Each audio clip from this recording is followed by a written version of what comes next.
In the vast blue expanse of the Pacific Ocean lies a tiny island nation that few people have heard of, Nauru. Covering just 8 square miles, it's the third smallest country in the world, smaller than most cities. Located about 25 miles south of the equator and over 800 miles from the Solomon Islands, Nauru seems like a peaceful paradise. Its pristine beaches, swaying palm trees, and turquoise waters paint a postcard-perfect image.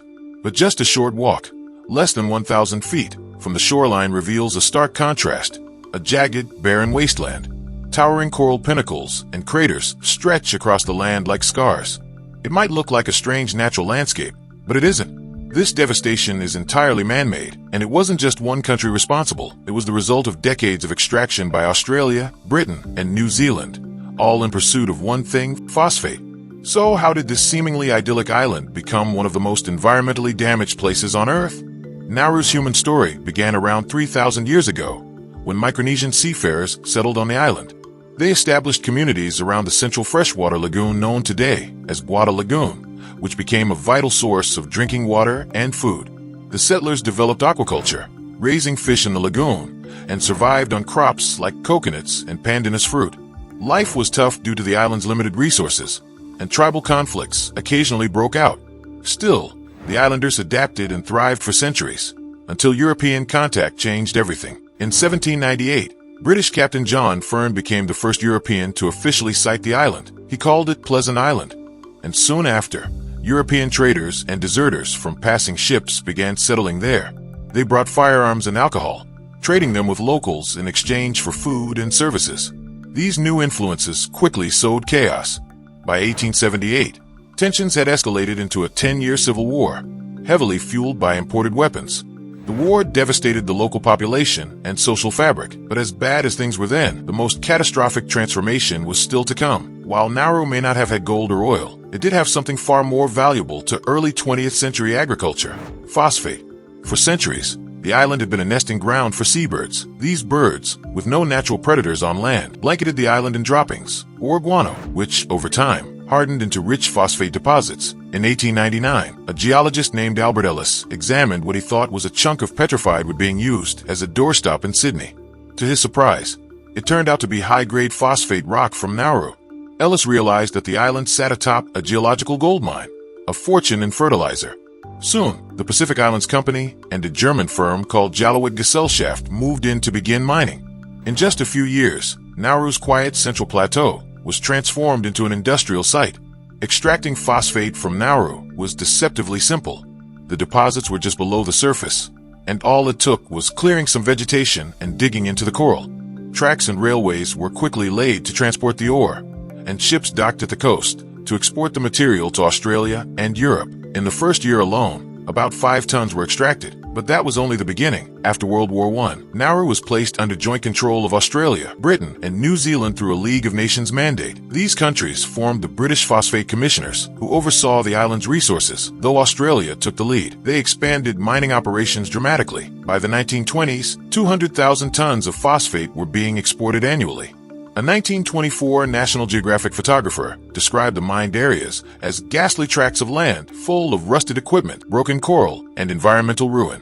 But demand for fertilizer kept rising, and so did the destruction. By the 1930s, Nauru was exporting nearly 800,000 tons of phosphate each year. These exports were sold at discounted prices to support agricultural industries in Australia, New Zealand, and the UK, the same countries that were hollowing out the island. By 1939, vast swaths of Nauru's interior had been stripped bare. The lush, forested center was replaced with jagged coral spikes and cratered pits. Only the coastal regions and a few untouched patches remained, and even those were under threat. Mining briefly stopped during World War II, when Japanese forces occupied the island and built airstrips. The U.S. bombed the island in 1943, causing further damage. But after the war, the Allies returned, and so did phosphate mining, with even greater intensity. In 1968, Nauru finally gained independence. For the first time, Nauruans could control their own land and resources, and they didn't stop mining. In fact, they ramped it up, hoping to fund the country's future. Between 1968 and the early 2000s, Nauru extracted another 43 million tons of phosphate, combined with the 35 million tons taken before independence. Over 78 million tons were removed in total, enough to fill dump trucks lined from New York to Los Angeles and back again. At its peak, Nauru had one of the highest per capita incomes in the world. A trust fund was created, and by 1975, it was valued at over 1 billion Australian dollars. Nauruans enjoyed new homes,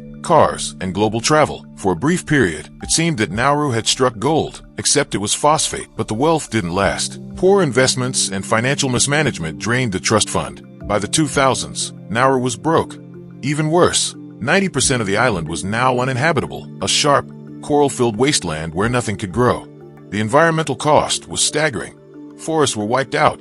Topsoil was removed, making agriculture impossible. Wildlife habitats vanished, endangering native species of birds and insects. The central freshwater lagoon became polluted. Groundwater reserves were contaminated. Mining runoff polluted the surrounding ocean, leading to dead zones and a 40% drop in marine life. Even the air was affected. Fine particles from phosphate mining entered the lungs of workers and residents, causing long-term respiratory and dental issues. For the people of Nauru, the consequences were devastating. Farming became impossible. Fishing yields declined. The nation turned to imported food, cheap, processed products like instant noodles, canned meat, and sugary drinks. This new diet, high in calories but low in nutrition, led to a public health disaster. Today, Nauru has the highest obesity rate in the world. Over 71% of adults are obese, and 40% suffer from type 2 diabetes, 4 times the global average. Alcohol and tobacco use remain common. Life expectancy has dropped significantly, with many residents dying before reaching their 60s. In the 2010s, Australia opened a controversial offshore detention center for asylum seekers on Nauru, paying the island government in return. At one point, it housed over 1,200 refugees from countries like Afghanistan, Sri Lanka, and Iraq. Conditions were grim. Refugees lived in tents under extreme heat, without grass, trees, or natural shade. The land was so degraded that even basic infrastructure was hard to maintain. Plans to expand the camp were eventually scrapped, and the facility has been repeatedly criticized by international human rights groups. With phosphate reserves mostly depleted and the land nearly destroyed, Nauru has tried to reinvent itself. The country launched Air Nauru, a national airline that once could transport 10% of population at once, but it was costly and unsustainable. Tourism was another hope, but the damaged landscape makes it a tough sell. Today,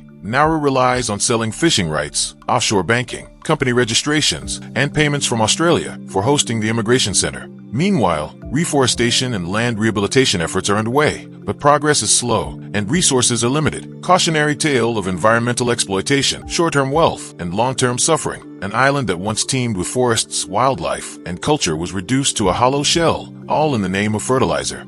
Today, the people of Nauru live on the margins of a wasteland they did not create alone, but must now survive in. Their island paradise was mined to near extinction, and its recovery will take not decades, but generations. It happened quietly, under the cover of darkness, on a warm night in July 2008. A convoy of trucks crept along the remote roads of Jamaica, heading toward a pristine beach in Coral Spring. There were no lights, no noise, just a shadowy procession moving in silence. When they finally reached the shore, something bizarre and almost unthinkable took place. Using heavy machinery, loaders, and even handheld shovels, a crew began scooping up the beach itself. Not just bits of sand, but all of it. An entire 1,300-foot stretch of soft, white Caribbean beach was packed into around 500 trucks and hauled away before the sun rose. By morning, the tropical shoreline had transformed into a barren moonscape. All that golden sand, meant for a luxury resort, had vanished. And just like that, $1 million worth of sand disappeared without a trace. The police had nothing to work with. No suspects, no clear leads, no tire tracks, just the empty husk of what had once been a beautiful beachfront. And the craziest part? This wasn't just a bizarre one-time heist. What happened in Jamaica is part of a much bigger, global phenomenon, one that's rarely discussed, yet has massive consequences. Because there is, in fact, a sand mafia. And it's not just real, it's powerful, organized, and deeply profitable. Yes, you can steal just about anything in today's world: money, art, even houses. But most people wouldn't imagine someone attempting to steal an entire island. Yet that's exactly what began to unfold in 2015 in Indonesia. Fishermen near Pari Island, part of the Thousand Islands chain north of Jakarta, noticed an unusual vessel anchored offshore. It was a 98-foot ship, and it wasn't just sitting idly. The crew had lowered long hoses into the sea and had begun sucking up sand from the seabed at an alarming rate. The spot where the ship was working used to be a sandbank, an area where fishermen anchored their boats. But before long, that sandbank was gone, and along with it, their fishing nets and their livelihood. The perpetrators vanished as quickly as they had arrived. When the fishermen reported the incident to authorities, the truth slowly began to emerge. This wasn't an isolated theft. This was part of a pattern that was making actual land masses disappear. Since 2005, 26 islands in Indonesia's Riau province have been wiped off the map due to illegal sand mining. Their sandy foundations were sucked up and shipped away, often sold to foreign countries for construction. And the worst part? Over 2,000 more small islands across Indonesia are now at risk of the same fate. And this isn't limited to Southeast Asia. Across the globe, a silent, lucrative underworld is thriving: the illegal sand trade. In Morocco, the depth of this criminal enterprise was uncovered through a risky undercover operation. A group of investigators, led by a transnational crime expert, posed as developers seeking materials for a massive construction project. One of the team members visited a known sand site, pretending to be bidding for a tender. The response was stunning. Contractors confidently promised to mobilize hundreds of trucks and heavy equipment within a week. All that was needed was demand, and supply would follow fast. In the city of Casablanca, another investigator approached a truck driver who regularly hauled sand. The driver casually mentioned that deliveries could be made at night using up to 250 trucks, thanks to a syndicate of firms. And once the sand was delivered to a construction site, it would be mixed with legally obtained sand. After that, there was no way to distinguish the two. The stolen sand had become part of the system, completely untraceable. The way sand is extracted varies. Small-scale operations may involve just a few men with carts and shovels, taking what they can from the beach. But larger efforts are far more sophisticated. Criminals deploy barges and ships fitted with industrial dredgers to vacuum up thousands of tons of sand from the ocean floor. These operations are often conducted at night, far offshore, where the noise won't draw attention. In some places like Indonesia, the coastline stretches for thousands of miles, much of it unguarded, offering easy access for illegal sand mining. But in Morocco, investigators witnessed something even more brazen: dozens of trucks operating in broad daylight, right on the beach. Shockingly, local gendarmes stood guard, not to stop the operation, but to keep outsiders away. This suggests an even more disturbing truth. In some regions, sand theft isn't just tolerated, it's protected. When money flows, corruption often follows. In India, the method is different, but the scale is equally shocking. Near a river close to Mumbai, hundreds of small wooden boats float side by side, forming long, uneven lines that stretch for nearly half a mile. Each boat has a crew of 6 to 10 people. A few of them dive to the riverbed, using metal buckets to scoop up sand. Others, standing barefoot on narrow planks, pull the buckets up with ropes. They repeat this exhausting process up to 200 times a day. When the operation began years ago, divers only needed to descend about 20 feet to reach the sand. But now, they're going down 39 feet. And at 49 feet, it becomes too dangerous to continue. Once the riverbed is too deep, the whole operation relocates. Once stolen, the sand is sold, often illegally exported with fake paperwork. Sometimes, all it takes is a name change. When Indonesia banned the export of sea sand, companies simply rebranded it as land sand or coastal sand and continued shipping it abroad. In many cases, customs officials either don't notice or don't care. Part of the problem is that illegal sand mining looks a lot like legal operations. The same machinery, the same workers, and often, the same construction sites. If there's no complaint from a landowner or local authority, it's easy for everyone to turn a blind eye. What makes all this even more concerning is the scale of global demand. Sand is everywhere. It's used in roads, buildings, glass, electronics, and even toothpaste. But its most critical use is in construction. Sand is a key ingredient in concrete, and the modern world is built on concrete. Every year, humanity consumes up to 50 billion tons of sand. That makes it the most extracted natural resource on Earth after water. From highways to skyscrapers, nothing gets built without it. Consider this: constructing a 3,300-foot highway requires over 27,000 tons of sand. A modest concrete house needs about 181 tons. A hospital, around 3,000 tons. And the Burj Khalifa in Dubai, currently the world's tallest building, used a staggering 5 million tons of sand in its construction. To visualize the demand, imagine this: years. If all the sand used in just 1 year were piled into a wall, it would be 65 feet high and 65 feet wide, and it would wrap around the entire equator. Nowhere is this demand more intense than in China. Between 2011 and 2013 alone, China used more cement than the United States did in the entire 20th century, 6.6 gigatons compared to 4.5. That's just a snapshot of how rapidly development is accelerating in parts of the world. Experts estimate the legal sand trade is worth around $100 billion annually, but unofficial reports suggest it could be much higher. Some say up to $785 billion.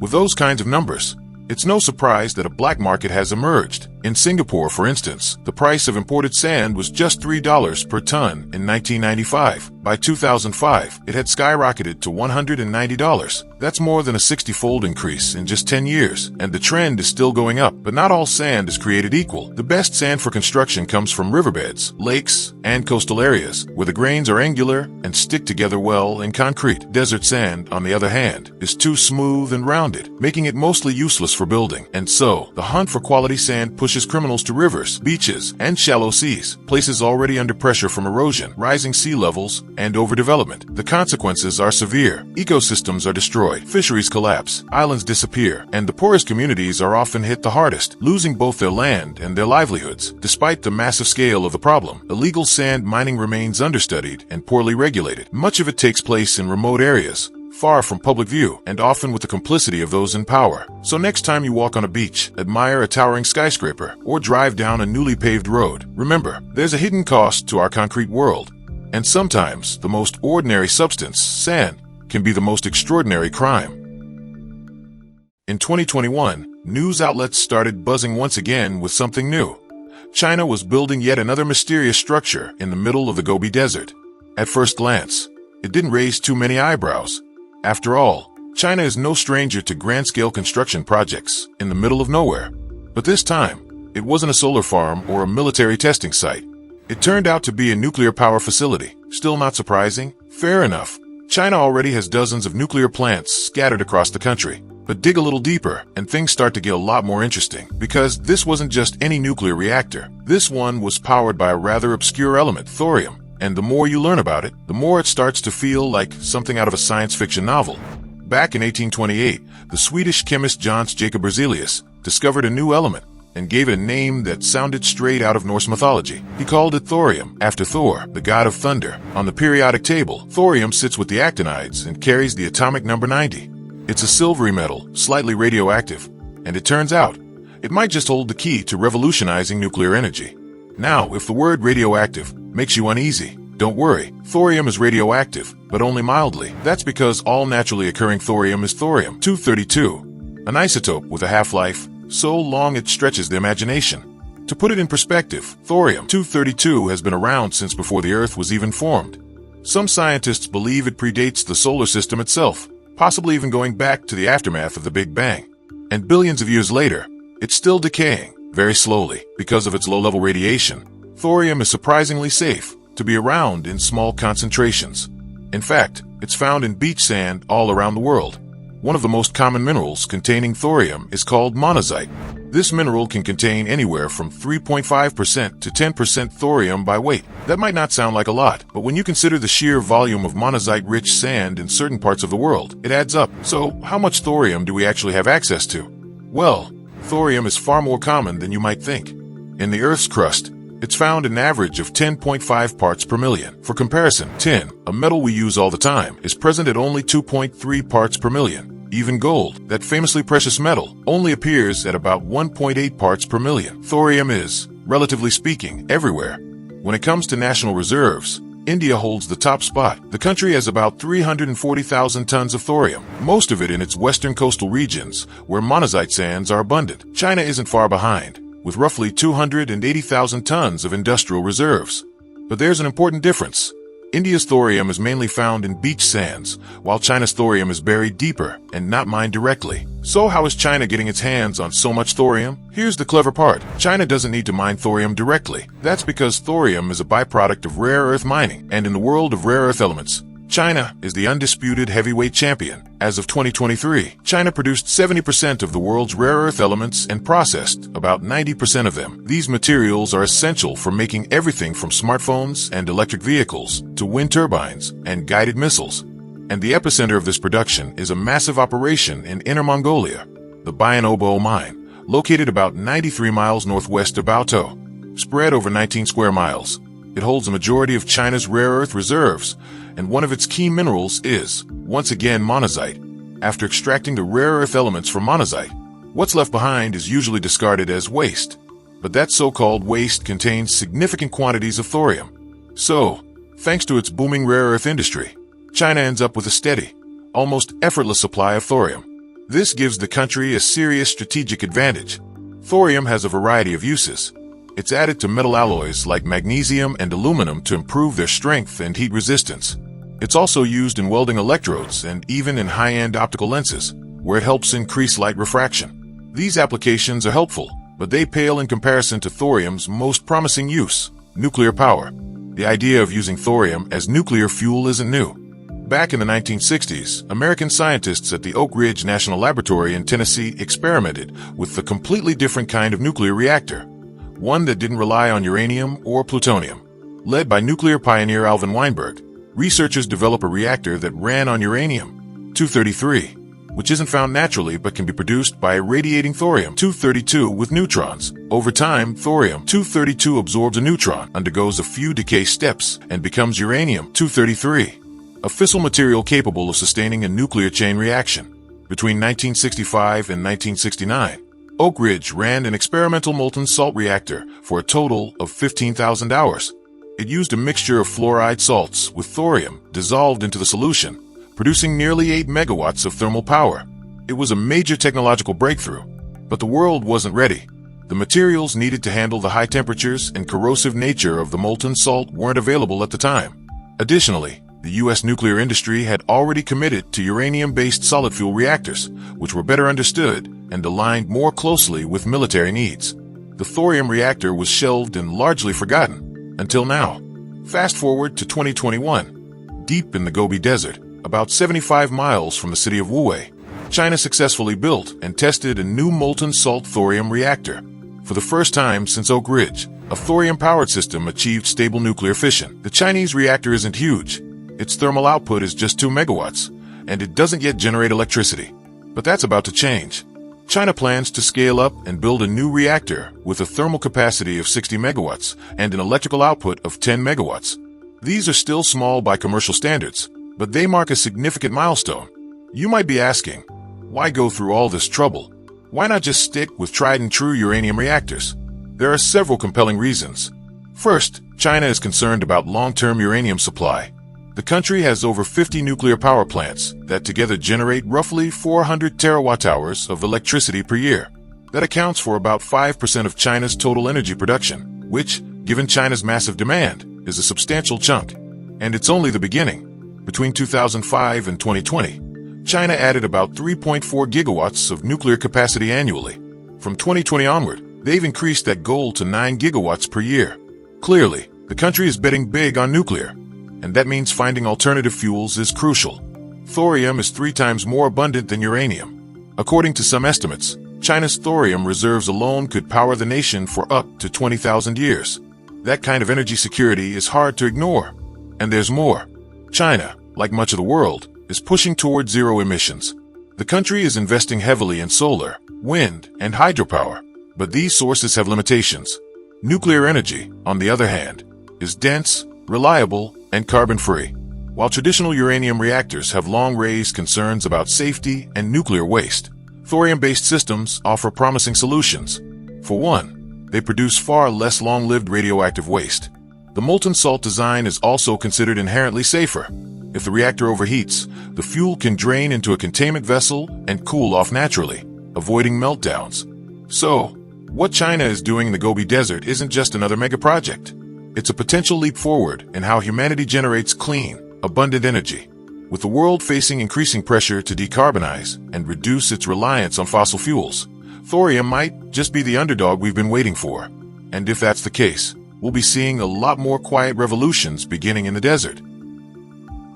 Vast stretches of golden sand slowly turning green. Millions of trees planted on barren ground. Hundreds of square miles of once lifeless desert transformed into fertile land where farming and life itself can thrive again. This isn't science fiction. It's a real-life environmental revolution led by China, a country that has taken the challenge of turning the uninhabitable into the livable to a whole new level. With the collective effort of local communities, experts, and national authorities, China is reversing decades of damage done to its arid landscapes. And although desertification remains a significant threat, China's large-scale greening projects have shown that even the harshest terrains can be reclaimed. One of the most ambitious of these efforts is centered in the Muas Desert. Here, Chinese citizens planted thousands of saplings directly into the sand, often with little or no water. The idea sounded impossible. So what happened next? Let's find out. Northern China, specifically the Ordos Plateau in the Inner Mongolia Autonomous Region, was once a lush area filled with rivers, lakes, and dense vegetation. It was home to thriving ecosystems and vibrant biodiversity. But over time, human activity took a heavy toll. Deforestation, overgrazing by livestock, and unsustainable farming practices slowly chipped away at the land's fertility. What remained was a vast, expanding desert. By the mid-20th century, the Muas Desert had swallowed up over 16,000 square miles of land. Fertile soil was replaced by shifting dunes and rocky plains. Once productive farmlands turned to dust. The desert became not just a symbol of environmental degradation, but a daily struggle for survival. Take the city of Ulan, for example, located right on the desert's edge. Over the decades, sandstorms repeatedly buried homes, farmland, and roads. The winds were so powerful and frequent that Ulan had to be relocated not once, but 3 times. Harsh winters added another layer of difficulty, with freezing temperatures transforming the desert into a deadly, icy wasteland. Locals would often wake up to find thick layers of sand piled against their doors. Digging out was a daily routine. Abandoned homes, left unprotected, were quickly consumed by the dunes, their roofs and walls slowly disappearing beneath the sand. And all the while, the desert kept growing. Records from Ulan show that in the 100 years leading up to 1949, about 540 square miles of fertile land were overtaken by sand. 6 county-level towns and over 400 villages and settlements were either damaged or lost entirely. By that time, forest and grassland coverage in the region had plummeted to just 1.8%. People considered leaving. But for most, there was nowhere to go. The 1950s and 60s were a time of extreme hardship for China. Following the rise of the People's Republic, the nation underwent a radical transformation, socially, economically, and environmentally. During the Great Leap Forward, traditional farming systems were upended in favor of large-scale collective agriculture, but the methods used were often untested and inefficient. One of the more infamous examples was the Four Pests campaign, a well-intentioned but ultimately disastrous attempt to eliminate rats, flies, mosquitoes, and sparrows. With sparrows nearly wiped out, locust populations exploded, decimating crops and triggering one of the worst famines in human history. By 1959, over 600 million people were living in poverty. That year's harvest was 15% lower than in 1958, and by 1960, agricultural output had dropped to just 70% of what it had been 2 years prior. In purely numeric terms, China's agricultural production fell from 200 million tons in 1958 to only 143.5 million tons by 1960. This crisis only worsened the situation in desert regions like Muas. Starvation forced people to make hard choices: stay and fight the land, or perish. So they fought, but not with weapons, with trees. In the 1950s and 60s, a grassroots movement began to take shape. Locals, determined to reclaim their land, started planting trees by hand. Millions of them. Some even sold their livestock to buy saplings, understanding that the animals wouldn't survive without vegetation anyway. One farmer famously sold 84 sheep to buy enough saplings to create a 3.7-mile-long green belt along the southern edge of the Muas Desert. He wasn't alone. Entire families dedicated decades of their lives to planting and nurturing trees. In some cases, 3 generations worked on the same plot of land, slowly turning sand into soil. As the trees took root, they began to change the landscape. Their roots helped stabilize the sand, brought water closer to the surface, and created shade, conditions that encouraged smaller plants and grasses to grow. With every new tree, the next batch had a better chance of survival. The Chinese government supported these efforts. Scientists were brought in to study desertification and recommend solutions. Water-retaining grasses and drought-resistant trees were introduced, and over time, the once unstoppable dunes began to slow. But one major problem remained: moisture, or rather, the lack of it. Most deserts, including MUAS, suffer from extremely low rainfall and high evaporation rates. As a result, many planted saplings withered and died, despite the best efforts of locals. That changed in 2004, when a desertification expert proposed a groundbreaking solution. His team introduced a soil hydrodynamic treatment method, essentially preparing the soil in a way that retains moisture and reduces evaporation. The process helps balance the needs of young plants with the water-holding potential of the soil. The result? Survival rates soared. Suddenly, it became possible to plant trees in dry desert soil, without irrigation, and still have them thrive. So what has all this hard work led to? The results are nothing short of miraculous. One powerful photo comparison tells the story best. In 1998, a young boy and his grandfather planted a poplar tree in the MUAS desert. By 2020, both the tree and the boy, now a man, had grown tall. Behind them, what was once a desolate landscape had become a green oasis. Since the beginning of the campaign, over 40 million trees have been planted in the MUAS desert. Species like Glon's larch, a hardy evergreen introduced decades ago, are now thriving thanks to these new techniques. Today, Glon's larch covers more than 330 square miles of the desert. And larch is just the beginning. In nearby Yanwan, on the edge of the MUAS desert, the AI Lavender Ecological Base has become a colorful paradise.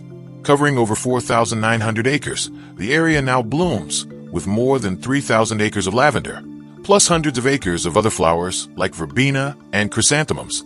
Ulan, once a symbol of desertification, now stands as a model of recovery. Forest coverage in the city rose from less than 2% in the 1950s to 33% by 2020. Every year, locals continue to plant thousands more saplings. In 2020 alone, their target was to reforest nearly 1,000 acres of desert. The government and private companies have also joined the fight. In the first quarter of 2020, 41 entities, both public and private, planted trees on more than 82,000 acres of land near Ulan. But what about the bigger picture? Well, the results are even more astonishing. In the 20th century, the MUAS desert stretched across 16,300 square miles. Today, over 93% of that land has been reclaimed, now covered with greenery, thriving ecosystems, and agricultural potential. Once a barren stretch of wasteland, the MUAS desert is rapidly becoming a symbol of resilience, restoration, and hope. While challenges still remain, especially with ongoing climate change, the progress made so far proves that with determination, science, and community effort, even the harshest environments can be brought back to life. So, can deserts be stopped? In China's case, the answer is already growing.